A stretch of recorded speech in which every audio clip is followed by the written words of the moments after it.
Hello, everyone, and welcome to, excuse me, Systems Lab Live. This is the June 5th edition. I'm excited to be with you all tonight. Excuse me. Hey, Lord, I need to get some water. First, it was the tech issues. Now it's the water. But this is going to be a really fun live stream. Here's a question that we're posing. What if I told you that project workflows could absolutely prevent five-figure mistakes? Ooh, five figures. I'm not talking about like five figures of like figurines or like the number five, or like, I'm not talking about paper clips. I'm talking about monies. I'm talking about five figures when we're talking about money. We're talking about money, people. But I love this question because in this particular season that we're in, we are in a era, especially those that are project managers, where we're revamping everything. Workflows, our projects, our processes. That is always something that is on everybody's mind. And this is a question I often get. I often get a few different questions. How do you do it all, Ashley? How do you get your team to focus in on the work? How do you increase productivity? How do you make sure that the work doesn't get off track? And so one of the simple but yet not so simple answers to this is project workflows. Absolutely. So tonight we're going to be diving into what are project workflows, the types of project workflows that you need for your business, your brand, for your organization. We're going to go through a couple of different use cases for that. And then we're also going to get into some strategies that can fix your workflows. And so I'm excited that we are diving into this particular topic. So one of the things I definitely want you all to do is share this live stream with about 5 to 6 to 7 to 80 to 90 people tonight. Tonight is the night, y'all, where we are going to break it down. And let's just get it started. Make sure you put your name, make sure you put what project you're working on, and also what you are looking forward to in the month of June. What's going on? PM mindset. I hope that you're doing well. Tell me what's up. Tell me what's going on. Would love to hear from you.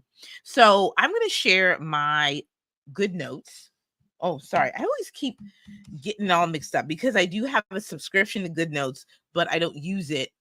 But I have a subscription to Notability. I love Good Notability. I think that was my my fave. It's my fave right now because it works better, y'all. When I try to share my notes with you all, I'm going to share my Good Notes with y'all with my Notability. It don't matter at this point. Browser can't access your screen. Try capturing the screen to see if this continues. Will it continue? I don't know. I hope not.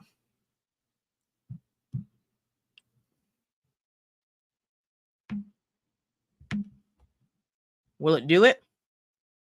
I don't know, y'all. Is there going to be a Notability web? Can you? I'm not sure. I don't think I can. Doesn't look like I can. Yeah, I can't show you all. That's okay. We're gonna walk through it. L, the consultant, what's going on, L? One of my favorite Threads partners in the building. Thank you so much for joining in. Okay, we're gonna talk about project workflows and we're gonna make this thing work so well. So I'm gonna go through some of my notes on project workflow. Let's define what project workflows are. And also, first and foremost, workflows are everywhere. And we're going to get into what some of these workflows are at. So number one, let's define it so that we're all on the same page. A project workflow, what we're talking about carefully planned sequence of tasks and activities to get a project or task completed. That's what we're talking about. We're talking about what comes first, second, third, fourth, and fifth to get a task completed. That's what we're talking about. Project workflows help you save time. They help you to ensure that your team is going to communicate more efficiently. And project workflows help prevent you from making a five-figure mistake. Why? Because it's all about the organization of your work, the organization of your tasks, the organization of even the project phases of your entire project and your process. One of the things that I did when I was working with a client, And we talked about why you need to have a project management workflow and why it needs to be consistent for your organization, because consistency breeds results. And I think no one would refute that statement. No one, I don't think so. If you refute that statement, then, you know, I don't know. I'm going to ask you to explain why you would refute that statement. But consistency breeds results. And that's what you want, is that you want to be consistent in the work that you're doing, right? Be consistent with the work that you're doing. And so that's why you need project workflows. Okay. A little exercise for us is, let's name some workflows.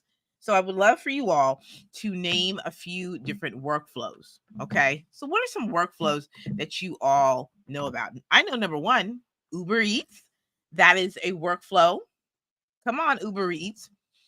Yes, you ordering food from Uber Eats is a workflow. You open the app, you select the restaurant, you select the food item at hand. What else do? You go and you pay for it. Now, if you're doing this for the very first time, there's like multiple steps. Like, you got to set up your profile, you got to put the address in, you got to put your card in, all of that. And once you put the order in, that triggers the person who is Uber eating, and they go and pick up your food and then deliver it to your door. Same thing with Instacart. Also, going to the grocery store, going and, more specifically, paying for your food, the checkout workflow. What else? More practical things. Car wash workflow. What else? In the comments, let me know, because there's so many. Client onboarding. You get a new job, there is a hiring process. Workflow. Workflows are everywhere, and they are necessary. Could you imagine? Could you all imagine if all of a sudden you go to the grocery store and they were like, we don't know how to check out? Could you imagine? Mayhem, mayhem, people, mayhem, which is what would happen, because you getting your food and you're checking out, and then all of a sudden they're saying there's no process. It's like, what's up with that? Could you imagine? Now, what have we seen when there is no workflow? What have we seen? What have we seen? There's been many times where we have seen what happens when there is no workflow in place. I'll tell you what happens. You go and you see someone on Instagram, they have a product or service that you like. Perhaps you purchased it.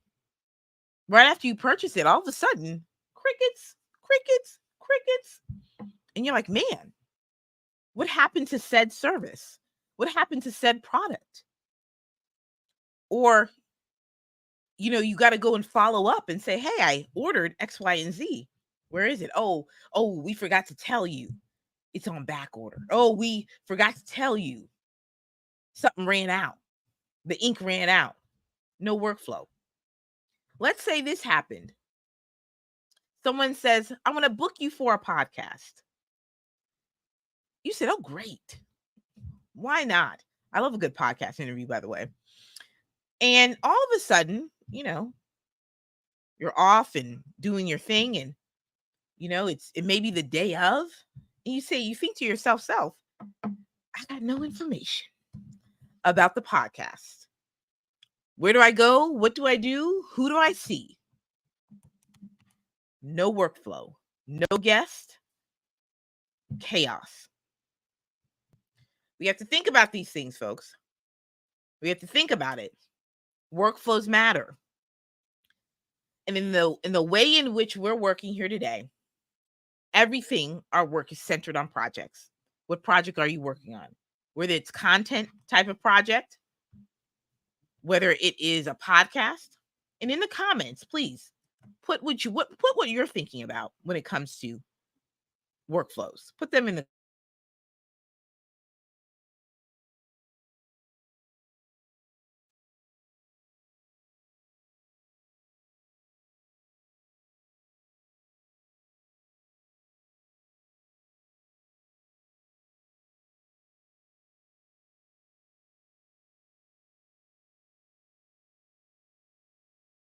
Here we go. I think we're back in business. Hold on. Okay, cool. All right. So yeah, so that's what we were talking about. I think I lost a little audio. Alicia's in the building. Okay, I think we're good to go. But yeah, that's what we're talking about here today, folks, is that workflows matter. Could you imagine? Could you imagine if you put an order in for Uber Eats and all of a sudden you never got your food? What happens? What happens? What happens? No workflows. Okay. Part 2 of this discussion that we're having here tonight. What are the top 3 workflows that you need for project success?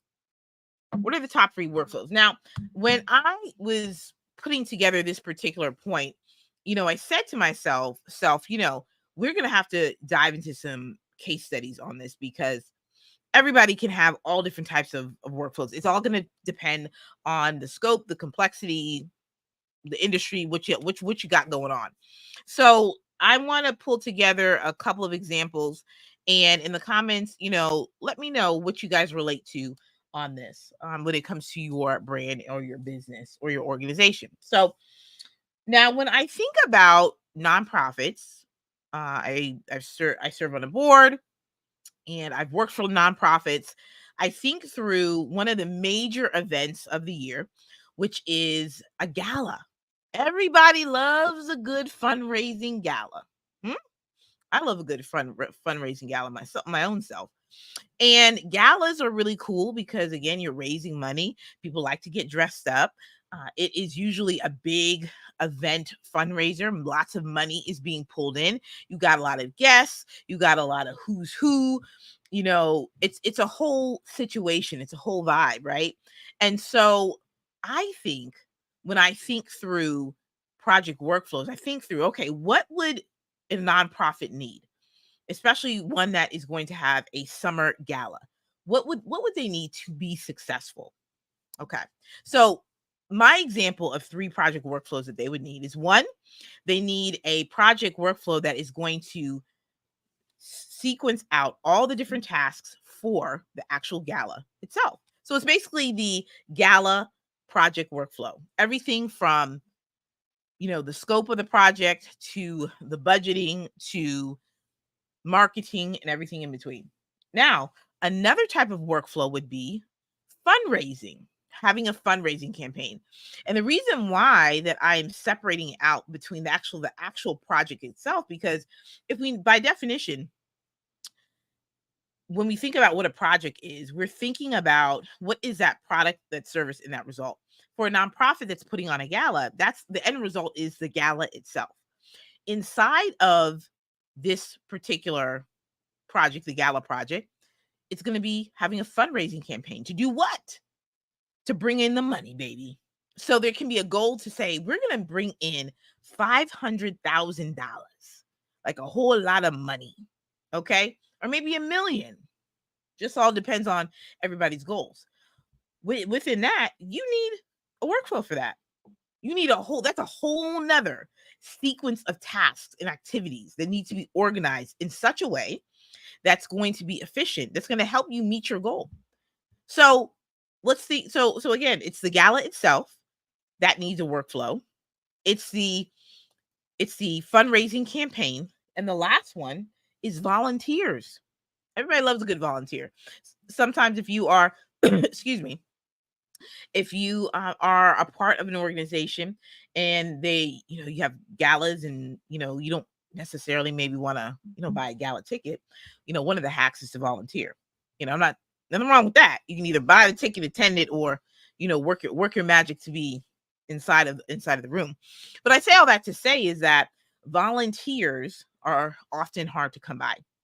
Why? Because typically the staff is doing dual duty, right? They're doing their regular job, and they're also working on this major fundraiser, this major event rather. And so when we talk about volunteer management, that's a whole thing in itself. So if you see the theme in this, definitely put it in the comments if you see the theme in this whole thing. Because really, what we're looking at, as we defined it before, is that a workflow, for a project workflow, we're looking at planning different tasks in a sequence, in order, in order to complete a specific project or task. So if you think about it, if you're planning a gala event, you're not just going to need just the one workflow. You're going to have multiple workflows. You got the event itself, boom. That's a specific end result. Number 2, you got fundraising campaigns. Number 2. Number 3, volunteer management. Why? Because you need lots of volunteers. All of that is going to be the key to success when it comes to this entire big gala fundraising situation here. Podcasting tours, why not? Why not talking about podcasting tours? Because it's all the rage, my friends. It's all the rage, podcasting tours. So I want to make sure this makes sense. Because I know some of y'all out there are probably like, oh, I'd love to do a podcasting tour, or I'm going to go see someone who is going to do a podcasting tour. So I believe last week it was Jackie Hill Perry, her husband Preston. So Preston and Jackie Hill Perry have set sail on a multi-city podcast tour called With the Perrys. And let me tell you something. That right there is a big old project in itself. A podcasting tour is a big old project within itself. So let's break that down. What type of workflows would one need if you were a part of the With the Perrys team? If you were part of the With the Perrys pod team, what would you need to do?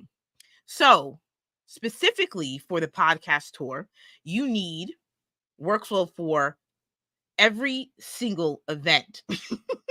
like for the tour itself, you need a workflow from start to finish. All the activities that need to happen in order to launch every single podcast event that's in every city.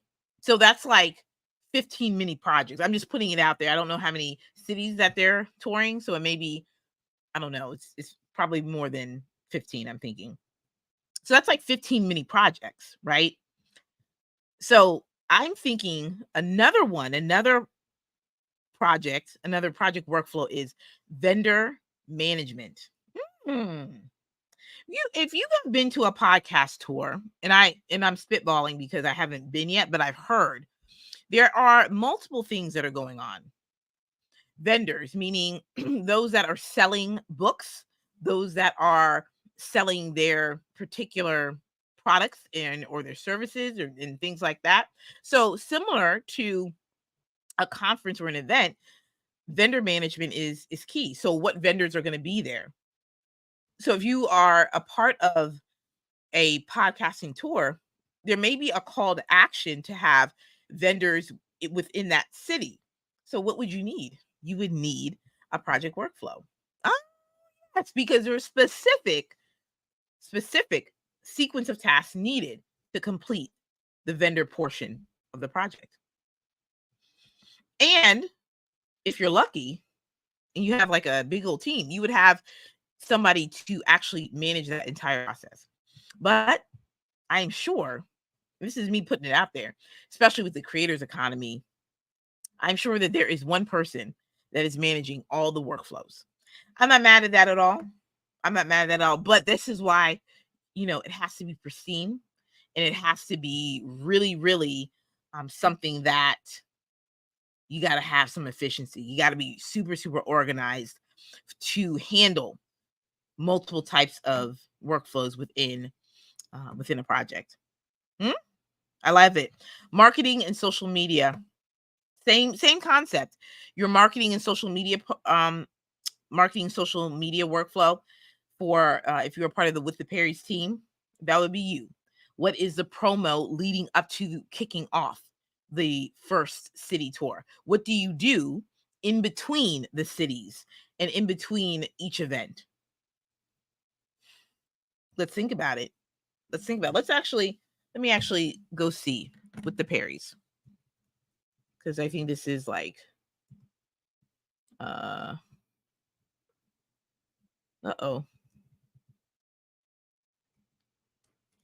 With the Perrys. Okay. So I think this is really important to to note. And maybe I can share my screen here because this would be a perfect opportunity to kind of break this down. Let me see if they'll let me do it. Ah, bam. Okay. So this is a perfect opportunity to kind of to break this down so we can really understand what would go into project workflows for the With the Perry's podcast store. So look at this, y'all. Sponsors. Sponsors. That right there needs a specific workflow as well. What would be the sequence of activities that would need to happen if you were putting on a podcast tour? You need someone who's going to handle sponsors. Huh? Who loves it? Who loves it? Who got questions so far? Because this is some really good stuff here. This is some really good stuff here. Now, May 24th, May 25th, and then Charlotte. So I'm thinking that, oh, and let me go and see, when did they actually start promoting all of this? Because I think this is important with the Perry's podcast, because I feel like they started a long time ago. With the Perrys is one on the way. Okay, it sounds like it was 1 month ago. I feel like, for me, I feel like they were promoting this a long time ago. But regardless, let's say you're the marketing and branding person. You would be responsible for the content, the promotion, the videoing, all the stuff that goes into it, and everything that happens in between the tour. So what's going to happen between Los Angeles and Charlotte? You're just going to post once a day? Probably not. Right? Look at this. June 1st is Dallas. I mean Nashville. Let me see. June 3rd is Dallas. Okay, they already went there.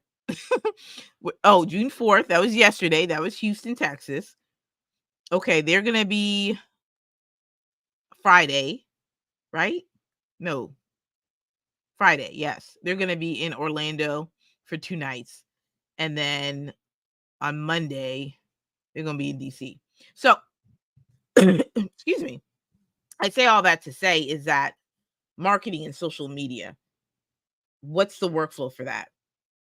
Someone on that team would need to have the marketing and social media plan on lock. And I will show you too what tools that you can use within your team and organization to help you think through these workflows.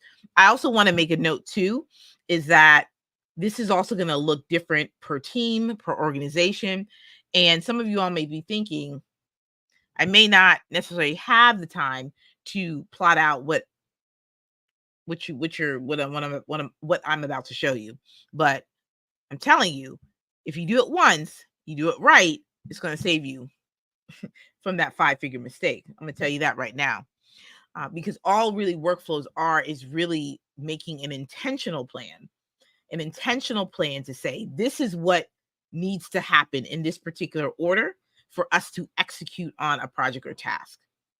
Doesn't mean that everything's going to be wildly successful or that you're never going to make a mistake, but it requires intentionality. Okay, so what else would be happening here? Now, what is this? The tour. Okay, are these all the dates? Okay, the store. Now, it looks like right here that they are just selling their own stuff, which I think is just fine. But let's just say, even with the one store that they have, the Perry's merch store, I think it's very important to note too that there's a lot of arrangements that come through with vendors and merch and everything in between. So let us not think that just because it's just their stuff, it's gonna be super easy. Nah, it's not always gonna be super easy. So they have to work with whoever is producing the sweatshirts, whoever is going to be producing the books and all the notebooks and probably the things that are exclusive to the tour. Okay. So that requires coordination. So this is what I talk about when I'm talking about like the vendor management piece of this whole situation. So this means that whoever's in charge of that needs to call up the suppliers, call up, those that are in the books and the notebooks and everything, and to make sure that the publishers, who's producing Preston's new book, um, you know, JHP's devotional she had last year upon waking. Okay. So all of that is super important. So you can't, if they were in, and let's go back to the tour. And this is why knowing the sequence of events and deadlines and dates are so important.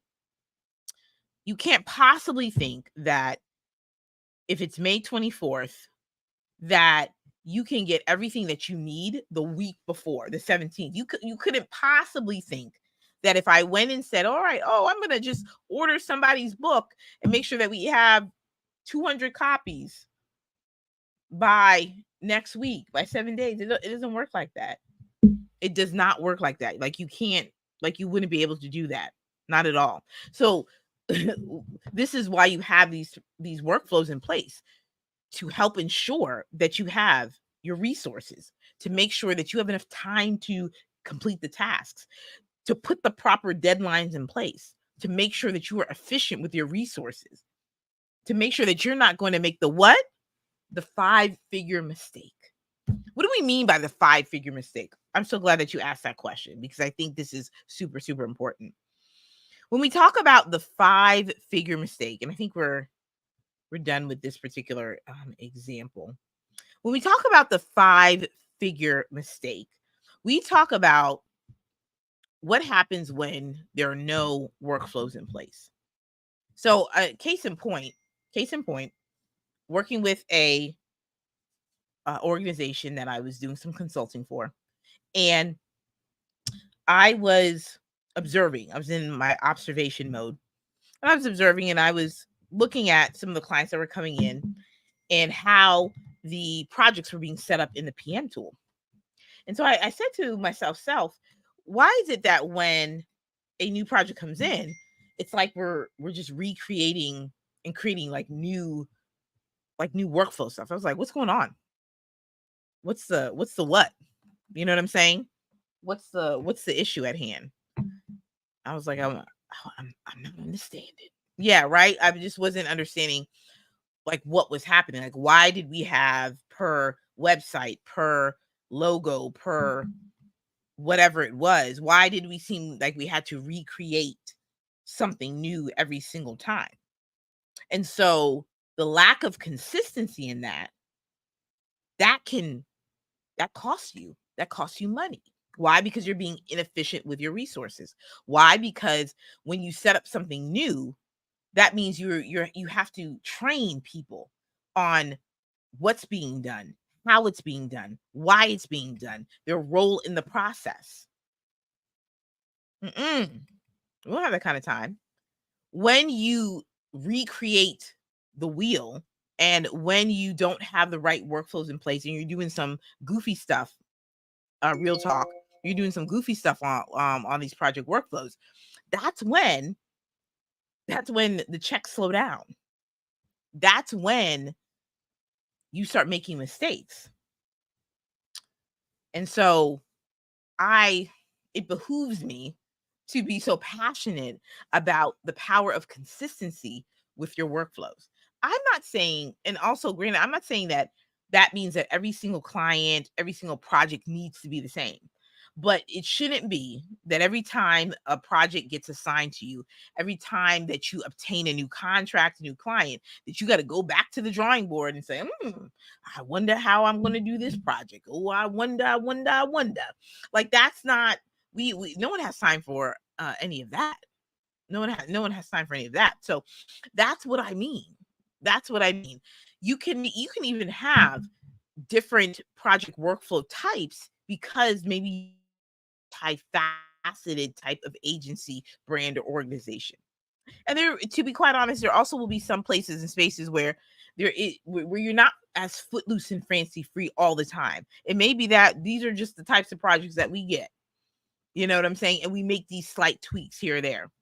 So as we get into the final portion of this live stream, I want to get into our last pieces, which are how do we repair? How do we repair these workflows? Because we said tonight this was really about how we can optimize workflows, how we can go about making sure that we don't make a 5-figure mistake. And so here's the workflow tips that are actually going to save you this money. That's actually going to help you prevent you from making that 5-figure mistake. Shout out to the Warm Tea Committee. Number 1, having clearly defined goals. Let's go.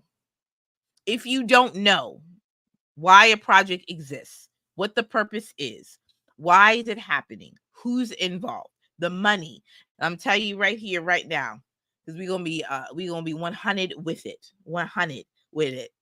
100 is that no money, no project. People don't like to talk about that.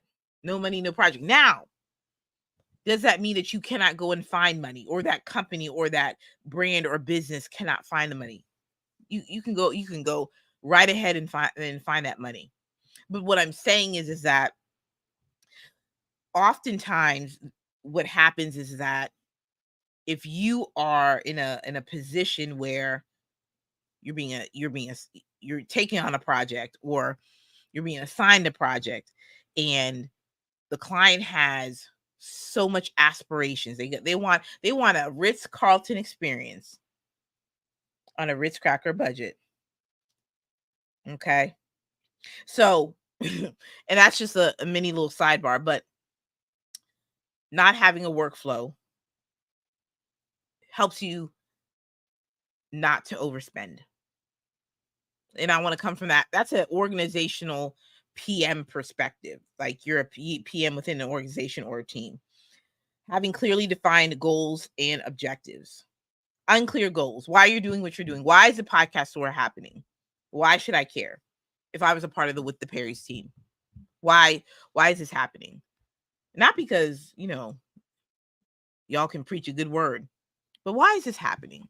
What's the need for it? Why would we want to do this? Really important. Really, really important. What else can help you repair workflows? Prevent you from having the 5-figure mistake? Oh, my friends, improving communication. What does that mean? What does that mean? What does that mean? Make it make sense, Ashley. Inconsistent communication means there's a lack of systems, and that'll hinder project success. Talk about it again, Ashley. Pinpoint what exactly you're saying. Because sometimes the words just be wording, and there's a lot going on. We're talking about people talking around each other, or like ships passing in the wind or the sand, whatever that saying is, in which the communication is just lacking. Folks are talking over each other. People don't know where to find information. And this is where you want to put daily stand-up meetings. This is when you want to fix communication channels. You want to go inside your Slack and rearrange things. You want to eliminate other types of channels that don't work. You want to put a process in place, a communication workflow. Yeah. So what happens is that when you do have that type of miscommunication, that'll cost you. That'll lead to that 5-figure mistake. Oh, I thought I put it in the backlog, and then I thought that, it automatically updated so that so-and-so knows what to do next. No, not really. Oh, I happened to miss that stand-up meeting, but I assume that someone would inform me about what's going on. Okay, well, that didn't happen. So you'll want to have daily stand-up meetings. You'll want to have a collaborative doc that you can share ideas and everything. And lastly, some strategies to repair your project workflows. The last thing that you want to do is you want to make sure that you are flexible and adaptable. Ooh, what are we saying, Ashley? What are we saying when we say that? Here's the thing. We want to make sure that you being in the driver's seat as the project manager, that you are remaining, your team is remaining flexible with how the work needs to get done. Just because you start off with this workflow does not mean that you will end with the same workflow. Adjustments are a part of the game. So it's really about calling the right plays, making the adjustments as necessary so that your projects can run efficiently. And because of that, my friends, we have prevented the 5-figure mistake. And so wrapping that and looping that back into my story with the client, once we were able to figure out, here are the project workflows for your business, it was super easy when onboarding new clients, which one that they fit into. And again, it also was not, mind you, this wasn't like 10 different workflows, right? We narrowed it down to like 3. And so therefore it was super easy. Oh, branding, brand development. Oh, okay. Website. Okay, this is a broader piece of work where it is a cross between marketing, design. Okay, boom, it fits into this workflow. Questions, comments. This was good, y'all. I hope this was super beneficial to you all. Catch the replay, because, and I took the other live stream down where I was like down for like 8 minutes. And I think there's some real weird huffy noises going on. It was kind of scary. I was like, oh my gosh, I feel like I'm going to scare people. But definitely get this into replay. And I thank you guys so much for tuning in. We'll be back next week, same time, same day. And yeah, we're going to have a good time in the month of June, talking about these particular topics, diving into how we can solve these particular workflows, these problems on our projects, between communication, leadership, everything in between. We are working it out. All right, y'all. Until next time, I'll see you guys online. Thank you so much. Bye-bye.